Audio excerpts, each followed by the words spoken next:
Hey, this is Jeff, and welcome back to the Point Lookout No-Kill Run.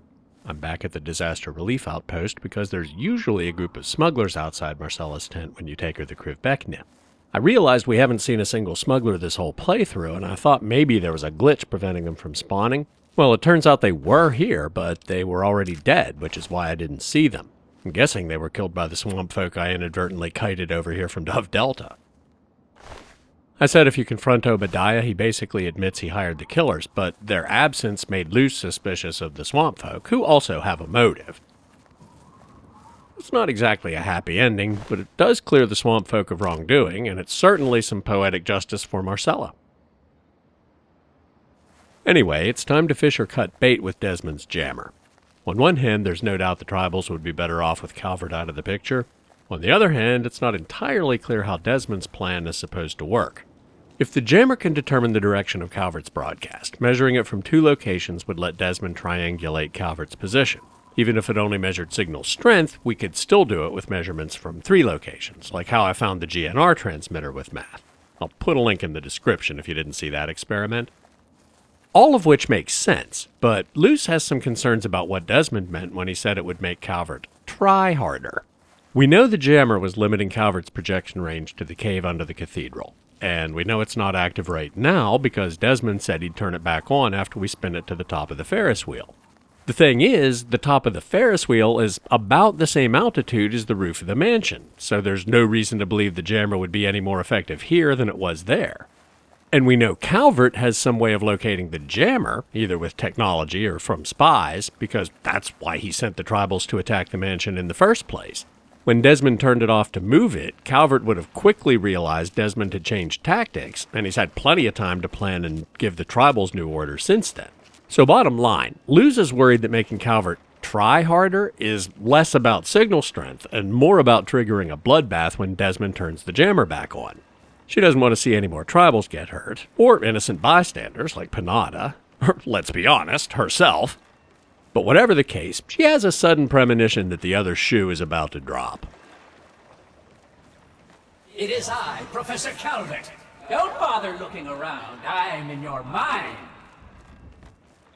But aren't you Desmond's faithful little employee? Coming to gum up my work, are we?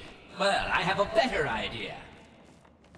How about instead of playing his game, you destroy that nasty little device? Deposit it in the nearby trash compactor and we will never have to worry about it again. I assure you that the gratitude of Professor Calvert is worth a great deal more than that of a washed-up old limey. Now that changes the situation a little bit. With the jammer on, Calvert could only speak through the hologram projector in the cave. Now he just broadcast a message straight into our brain. That had to be powerful enough for Desmond to get a bearing on the signal. Even if we don't get a second bearing to triangulate, it shouldn't be too hard to find him. We know he's close, so just point yourself in the right direction and start walking until you find something that looks like an evil villain lair. If she wanted to install the jammer, you'd do it over here by activating the bottom cart, and then I think you have to use an electrical switch to spin the Ferris wheel.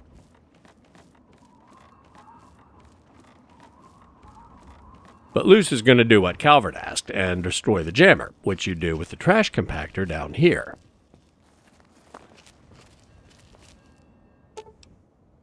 Throw the cogwave jammer into the compactor. Excellent! Most excellent! I knew that you would make the right choice. And now it is time for Desmond to meet his end. He's made a fatal mistake. Return to Calvert Mansion. I have something there that I'd like you to see. The meta reason I'm doing it this way is that installing the jammer does indeed spawn a nasty ambush, with at least a dozen tribals all over the area between the boardwalk and Main Street, some of them up on the rooftops where there's no way for the player to get to them. A melee build with minimal ranged weapon skills would be royally screwed. It wouldn't be a problem for Luce with the stealth suit, but if you do it that way, the tribals at the cathedral also become permanently hostile, which would be sad. Besides alienating her new friends, it would mean no more risk-free punga fruit for making moonshine. And Panada would die, which would be really sad. You can save her if you kill all the ambushers quickly enough, but that's obviously not an option for Luz. So let's go back to the mansion and see what kind of demonstration Calvert was talking about.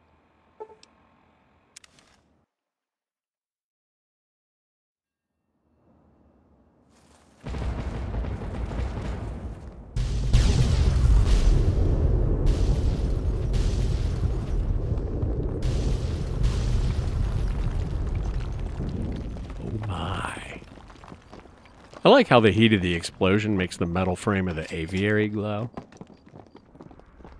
I really hope Desmond got a fix on Calvert's transmitter and started without us. Spoiler warning, he did. If you saw the second episode, this is why I was searching the area behind the stairs and around Desmond's command post to see if there was any hint that the safe room entrance was there. If we check out the corresponding area now, the hatch is exposed. If you do it his way, he'll be in here because the tribals attacked the mansion and he was forced to use his failsafe, and he's waiting for you to get back to help kill Calvert.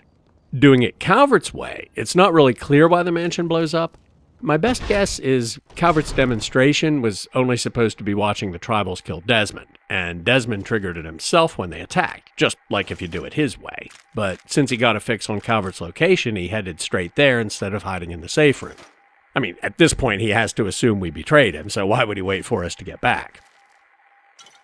Well, to kill us maybe, but that's obviously not his top priority.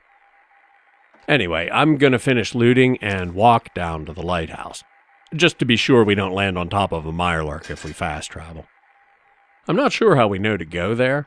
If you install the jammer, you get a map marker for the safe room after the mansion explodes, so Desmond can tell you where Calvert's hiding. But if you destroy it, there's a good chance you won't even notice the hatch, so it's not like the game can assume you get the location from Desmond's equipment. Presumably, Calvert gives it to you telepathically, even though you don't hear his voice in your head this time. You know, it occurs to me, a real jammer works better when it's close to the receiver, not to the transmitter, which means the best way to cut Calvert off from his minions would be to take it to the cathedral instead of fooling around with the Ferris wheel. Of course, it's not unheard of for Fallout games to throw in a bit of technobabble when realism would interfere with a good plot point, and it's possible Calvert's cognitive sign broadcast doesn't work like radio waves. But the whole point was that we didn't know where Calvert's transmitter was. And like I said, the highest spot around excuse doesn't hold water because the roof of the mansion is the same altitude as the top of the Ferris wheel. And B, the mansion is closer to the transmitter and the receiver than the Ferris wheel is, which we didn't know at the time, but putting it on the Ferris wheel certainly wouldn't require Calvert to try harder. Bottom line, I stand by my theory that Calvert's broadcast to make a counter-proposal to the player while the jammer is off is what gives away his location. Yeah, I should have come this way when we replaced the lighthouse bulb. There is a sandbar, so it's shallow enough we don't have to swim and break stealth. Although, I don't see any mirelurks. Maybe the game despawns them during this quest? I guess the implication is that Desmond killed them on his way here. Convenient. Now, when we get inside, there's a secret door in the floor of the lighthouse that leads to Calvert's lair, and Desmond will be down there waiting for us. And as you might expect, he will not be happy.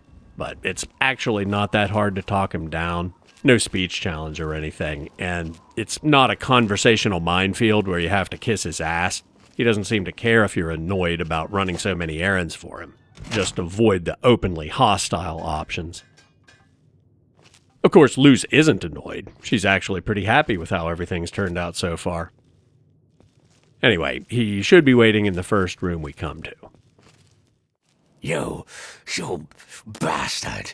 Betray me, you fuck! You think you can betray me?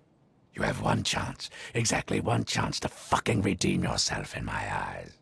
We are going to go in there, and we are going to end this once and for fucking all, and you will help, or you will be my enemy.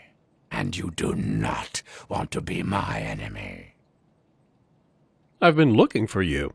I'm not going to side with this crazy brain thing. Well now, finally you show some goddamn sense. So, if you're on my side, why did you destroy my jammer?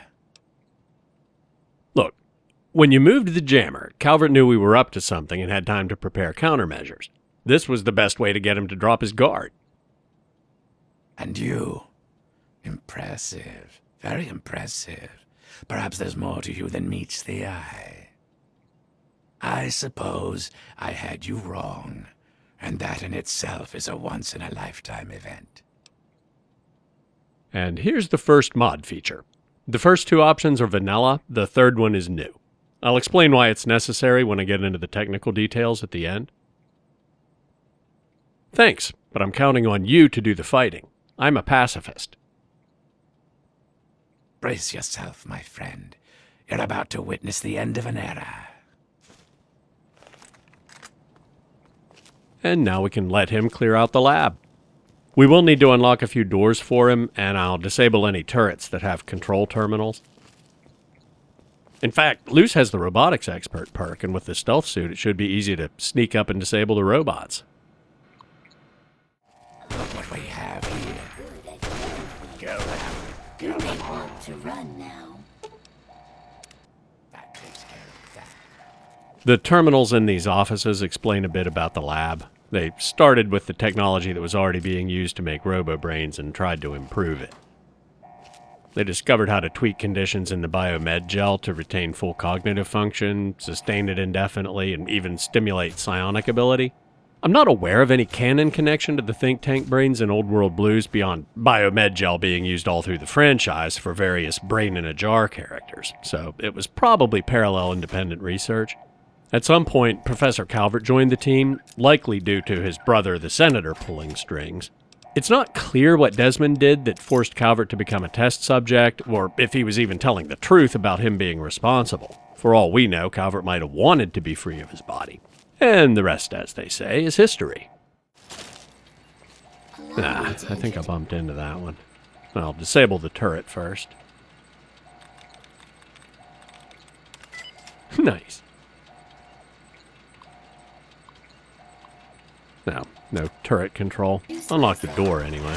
Oh, head's crippled. The RoboBrain psionic beam thing can definitely do that, but I think we just got hit by the turret and it was just bad luck. That explosion must have been Desmond blowing up the turret. Was it during the PAM series that I realized you don't have to be hidden to deactivate a robot with robotics expert? I'm not sure, but it was surprisingly recent. Bottom line, you don't have to be hidden, you just have to be in sneak mode. You can't loot a robot when it's deactivated because it's not dead, so if you don't have the science skill to hack the terminal, you'd need the keycard for the security door, which is right there. Now, when you step into the next room, the door locks behind you. If you already killed Desmond, you just need to talk to Calvert. Otherwise, you need to make a final decision about whose side you're on. What we have here. Kill them all. Good enough. And now Desmond and Calvert will start taunting each other. If you try to talk to Desmond, he'll just give you a brush off, basically saying, get on with it. But the mod adds a new option. No, Calvert. I brought someone with me. Someone very special. This stranger tricked you into letting me find where you were hiding. Yes, Desmond, but whose side is she on? Do you know? Can you be sure? You always were so bad at choosing your allies. Well, we shall see, shan't we? Destroy him. No, destroy him! At last. You disgusting, greasy, ungradiumed bastard. Okay, it's repeating. Time to see the mod feature. After all this time, you still haven't learned to expand your vocabulary, fool. Well, I certainly can do one thing that you can't. I can fucking well walk. Let's go, before he has time to prepare. If you ask if he really wants you to kill the guy he's been hunting for centuries, he says yes and resumes his bickering with Calvert. But I thought you were a man of action. If you want him dead, kill him yourself. Fine then. Today, our rivalry ends. Now he'll actually do what he came to do. Over there. Get in here. You go first, I'll cover yours. Go around the street. Well, After he deals with the robots Calvert sends to defend himself.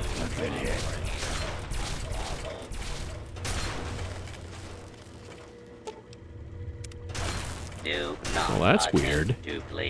Apparently you can't deactivate Calvert's robots. I'll have to look into GEC when I get into the technical details and see what's up with that. Yeah, they're all like that. Good enough.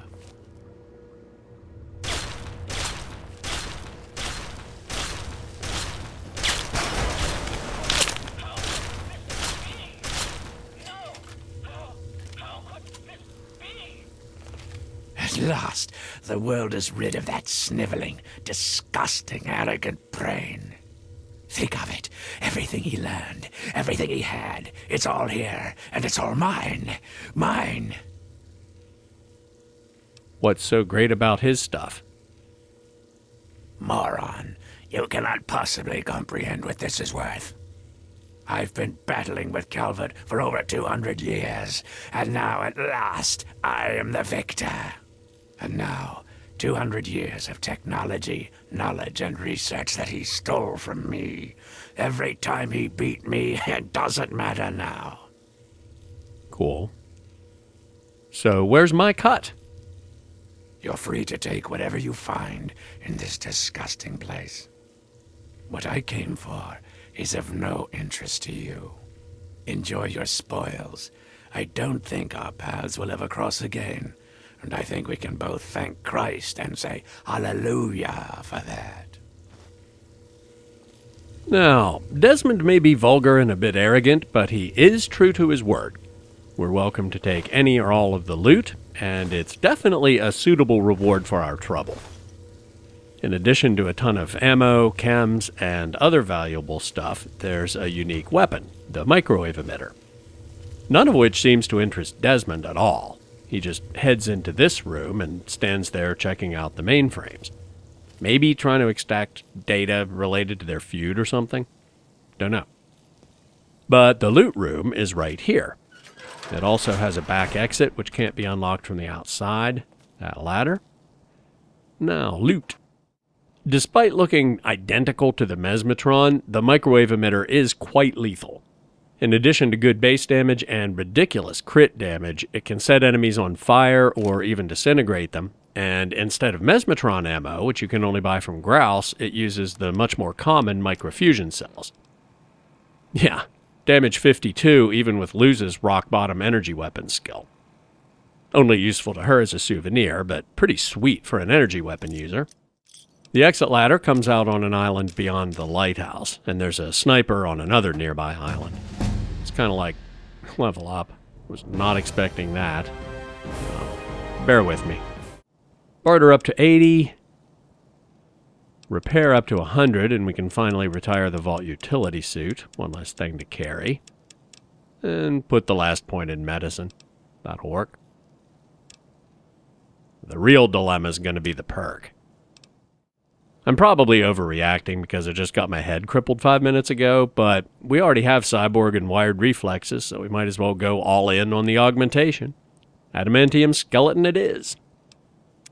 Just don't mention it to Treefather Birch. Anyway, as I was saying, the sniper is scripted, kind of like Arkansas, so they shoot in your direction even if they don't actually detect you. But it's still easier than backtracking through the whole lab.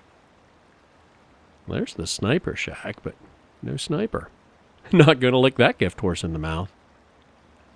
Well, we're close to wrapping up this DLC, but Marguerite should have had time to air out the still by now, so I'm gonna swing by the motel and pick up the ingredients for another batch of moonshine before we go. Wild fruit, eh? Just as good, if a slight weaker for flavor. I'm sure it'll be fine. See you tomorrow. Don't be a stranger now. And here's Nadine, who said she'd meet us at the docks if she got any leads on who performed brain surgery on us. Hey, just in time. Found out who went rooting around in our skulls, and you'll never guess who it was. As a totally unrelated hint, I'm in charge of his boat now. Wait, Tobar did it? Yeah, looks like it. When the tribals would send someone to the swamp, he'd be waiting around to nab 'em when the punga seeds gassed 'em. He'd do his amateur surgery for the tribals and let us wander back, all in exchange for punga fruit to trade. Sweet little deal he had going on. Anyway, I figured you'd want a shot at some revenge, so I put him under citizen's arrest, sorta. No offense, and I certainly have no room to judge, but you were pretty brazen about stealing from the cathedral after it turned out not to be quite what you expected. So how do I know you're telling the truth? Sounds pretty wacko, right? Well, I wouldn't have believed me either until I snuck a peek in Tobar's engine room. From the look of it, he kept every bit of gray matter he cut out, and he had quite a collection. You can take a look if your stomach's up to it. And while you're in there, feel free to give Tobar my love, preferably with the sharp end of a hot knife. Yeah, that's not really my style. Listen, hear me out here. You said you joined the cult just because you thought it would be all drugs and magic, right? Well, with Calvert dead, there's nobody inciting them to violence. And reading between the lines, emulating him being a disembodied brain may be why they did the whole free your mind thing. That, or he told them to do it because it made them better subjects for psychic domination. Either way, they have no reason to keep doing it now, which means their efforts to transcend are going to be limited to tripping on punga seeds. You could have your drugs and magic, Tobar could keep his boat. What do you think? No? Okay, so what are you going to do? First off, I'm claiming this boat. I put Tobar down, so it's mine. Them's the rules of the ocean. So that leaves me with a boat, a load of punga, and a wicked scar. Damn if I haven't earned that adventure I came out looking for. Think I'll take over running this ship. I can travel as I like and always head back to the wasteland to see Mom. Not a bad way to live, huh? Of course, you can always ride for free. Well, at least I still have a way home. I have to go now. Yeah, enough gabbing. Let's move. Now, Luz would want to get Tobar's side of the story, too. The only problem is, I'm pretty sure he attacks after you talk to him no matter which options you pick. Which, fair enough. I mean, from his perspective, his boat's been hijacked by pirates. And while I'm usually happy to kill him for what he's done, I'm not sure Luz would be that judgmental, even if she wasn't a pacifist. Everybody who joins the cult signs up for an unspecified initiation ritual, and she was completely on board with that. Granted, most people probably don't assume it's going to involve a lobotomy, but caveat emptor, right? Well, if it isn't my favorite traveler, and oh, what a trip you were on. Why, when you were under, you should have heard some of the things that came out of your mouth. But I suppose you're more interested in what came out of your head, aren't you? So it's true. Why did you do it? Why do we do anything? You travel the world, kill people, take trophies that interest you, and move on. I'm much the same. The only difference is that my trophies are somewhat more medical in nature. Oh, and to be honest, I probably kill fewer people than you do. But I suppose it's time that came to an end, one way or another. Yep, Found you. That's what I thought. I hope he can't use the door. Okay, good. He might be surprised to know how few people Luz kills. Hey, what you want to do with Tobar is your business, but just FYI, he's kind of pissed right now, so be careful. Alright, I'm gonna wait until the moonshine is ready and then head home. Any chance you're going home now? Now that I've got this sweet boat, I guess I could head back home. For a while, anyway. Just wait till Mom sees the haul I'm bringing home. Cool. Let's get going. Yeah, enough gabbing. Let's move. And just like the trip here, we just need to use the cot in the passenger cabin. Travel to the Captial Wasteland. No cutscene this time, just fade to black and a loading screen.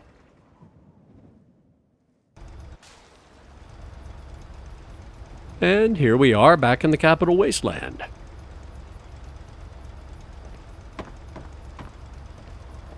There's Catherine. Good to see you again. Got Nadine back, safe and sound. Yes, thank you so much. And now that she's got this boat and carrying all this cargo, well, I can afford to actually pay you. Thank you so much. Thanks. Well, there are some people I can't wait to tell about my trip. See ya. Thank you so much for your help. All right.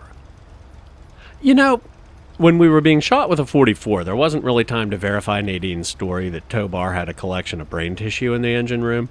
But with the stealth suit, we might be able to check it out unless we load right on top of him. Good. In fact, he's not red on the compass. Cool, he got over it. And yes, Nadine was right. Lots of brain tissue. Welcome to the Duchess Gambit. Thanks. Including a familiar piece of brain. For some reason, you feel a terrible sense of loss as you look at the familiar lump of gray matter. And while that's amusing, I think it's more likely that we know it's ours just because it's labeled and not because we recognize it on sight. Might as well take it.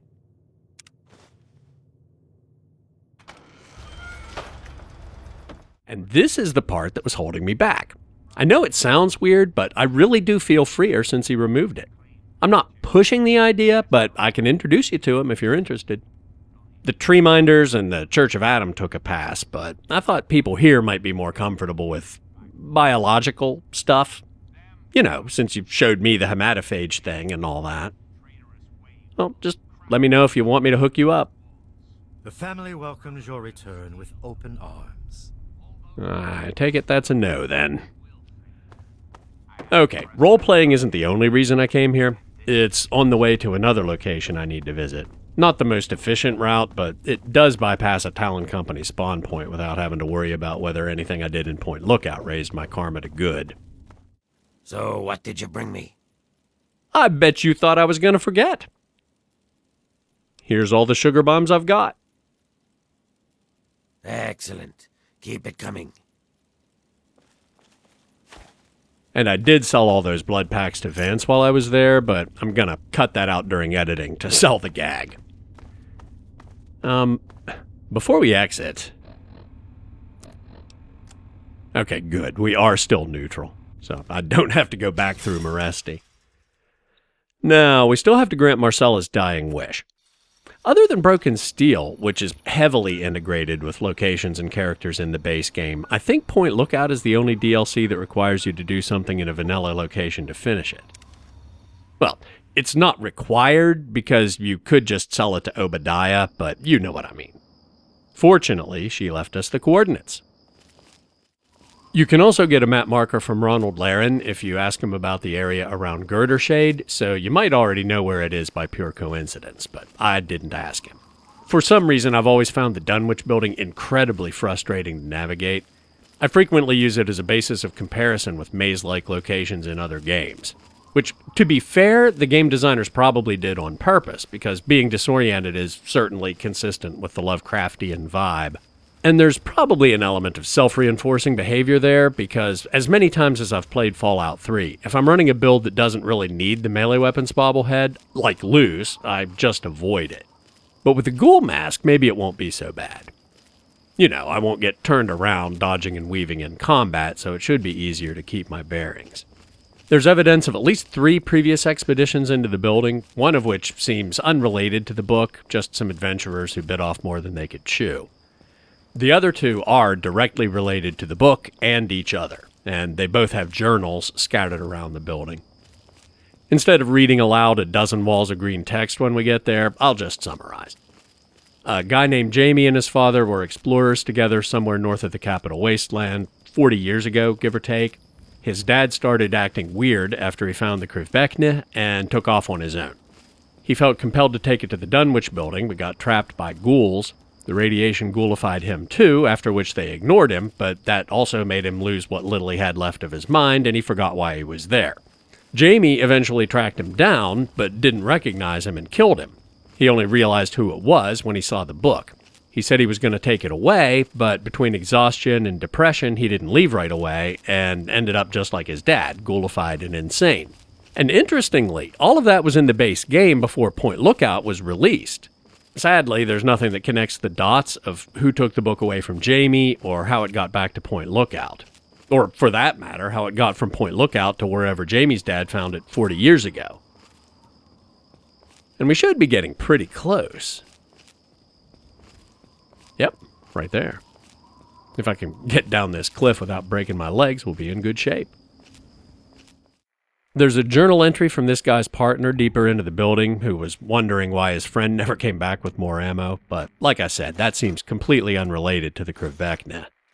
And some of Jamie's journals are right here, but I already told you that story. Okay, this is the room with the obelisk. Oh, I forgot, Jamie's not a feral. The ghoul mask doesn't work on him. He's a regular ghoul NPC, and he's hostile to the player. Well, let's see if we can lose him and get back to hidden. I'm going to find you. He still could, but we're in caution, so it's not likely. In fact, if he's going that way, we might as well go destroy the book. Nobody here anymore. Back to hidden. Now he'll stop searching and head back to the obelisk, but there's no way he'll see us now. Well, assuming he walks. If he runs, he might catch up and bump into us from behind, but hopefully he's walking. And once we're in the obelisk chamber, we have some room to maneuver. Yep. Very creepy. And again, all of this was here before Point Lookout was released. Well, except the option to destroy the Krivekna, obviously. Speaking of which, let's take care of that before Jamie gets back. This obelisk shares its origins with the Krivekna. Just being near it makes you uneasy. Press the Krivekna to the obelisk's surface. Ow. I guess it's possible it was just a happy coincidence, like, hey, if we're doing the Lovecraft thing in this DLC, is there any way we can tie it back to the Dunwich building? But given how many other things in Fallout 3 foreshadowed developments in later games, I have to assume they were planning ahead when they put the obelisk here.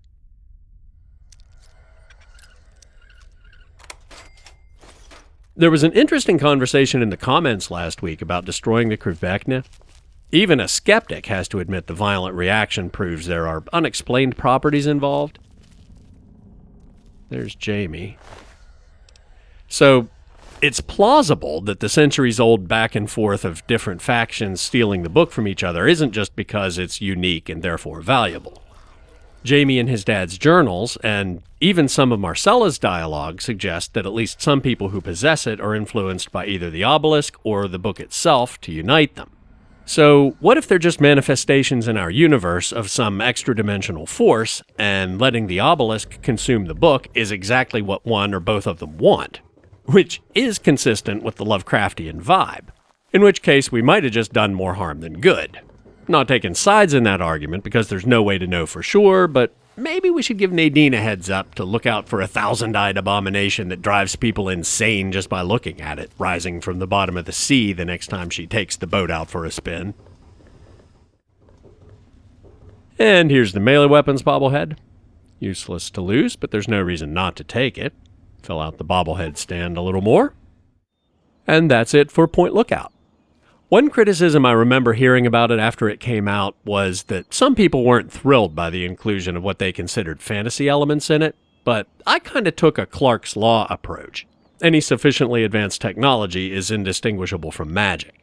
I think Luce has roughly the same perspective, maybe a bit less skeptical. And her exploration of the paranormal will continue with a much more tangible example in Mothership Zeta. But I'm going to take a few weeks off because it opens with an encounter that's basically impossible to get past without killing something, and I need some time to work on an alternate solution for that. If you bail out when I start talking about technical stuff, don't forget to like the video before you go, subscribe and turn on notifications if you haven't already, and leave a comment if you have questions or suggestions. As I've whined about several times already, what seemed to be a super simple idea for the alternate no-kill solution to the endgame objective turned out to be far more complicated and take a lot longer than I expected. The first problem I ran into is that there are two versions of the Meeting of the Minds quest. Which one starts depends on whether you install the jammer or destroy it at the end of thought control. If you install it, Desmond stays essential until you reach Calvert, which is fine, nothing to change there. But if you destroy it, the game assumes you want to kill him and removes his essential flag, which is necessary if you actually do want to kill him, and is usually okay even if you don't. I never even realized it happened until I was testing the mod, because even though I've done it that way before, I always helped him kill the robots in the lab. But even though he's pretty tough, if you don't help at all, they can eventually wear him down and kill him. And while I didn't think of disabling him with Robotics Expert until I was playing, I still don't think it would be fair to require that perk to enable a no-kill run. However, I didn't want to just arbitrarily restore his essential flag at that point, because some players who side with Calvert might use that as a strategy. Pretend to reconcile with Desmond to avoid a tough fight, and then let the robots and turrets kill him. So I added a third option that's clearly intended for a pacifist run, but I don't think it breaks immersion. It's a standard dialogue override like we used dozens of times in the PAM mod for the base game, the only difference from the vanilla let's go get him option being that the result script on the new option also restores his essential flag. The thing that took the most time was getting him to kill Calvert. Mainly because there's an insane amount of pretty complicated code that makes sure everything happens the way it's supposed to in the lab. It's spread across multiple quest scripts, the script on Desmond, the script on Calvert's brain jar, and a few other places. From the look of it, it's mostly to make sure you can switch sides right up to the very end, but there's also the wrinkle that Calvert isn't a creature. He's a talking activator like an intercom. So you can't really kill him per se, but the activator object is extremely unusual, maybe unique, in that it has destruction data, like a car or a generator, objects you can damage with weapons fire. And all that complexity made it extremely risky to change anything without introducing a potential mod conflict or breaking the existing functionality. In the end, I went with the approach of keep it simple, stupid. Kind of coming full circle, it works almost exactly the same as how I made Dad kill the tutorial roach in the very first episode of PAM for the base game. I overrode Desmond's brush off so you can start a conversation, and gave him two options, one that's basically never mind and does nothing, and the one that lets you tell him to kill Calvert himself. That option just gives him a new AI package and starts a quest to monitor his progress. The package is the use weapon type, he'll use whatever weapon he has, his target is the brain jar, and he'll use normal combat behavior. No need to specify a certain number of shots or anything. The good news is that Desmond has excellent gun skill and a good weapon, so he does plenty of damage. I didn't have to give him a special weapon like I did with Dad to make sure he could actually kill the roach. The quest script is dead simple. It checks the vanilla quest stage, which is set by the brain jar's script when it's destroyed, and once that happens, it removes the temporary package from Desmond and stops itself. At which point his vanilla behavior takes over and he force greets you to gloat as usual. In the end, I think that's better than having him automatically aggro on Calvert after the first time through their looping conversation anyway. If for no other reason than I'm lazy, and it saves me the effort of changing the PAM configuration menu so people who only use the mod for the bug fixes can turn it off. This way, if you want to kill Calvert yourself, there's no noticeable difference from the way it usually works. Desmond only helps you if you use the dialogue option. And I don't think it impacts gameplay balance at all. If anything, it makes it slightly harder, because when the robots attack, Desmond is trying to split his attention between killing Calvert and dealing with them, whereas normally he can keep them off your back while you kill Calvert. And that's it. As always, thanks for watching, and I'll see you soon.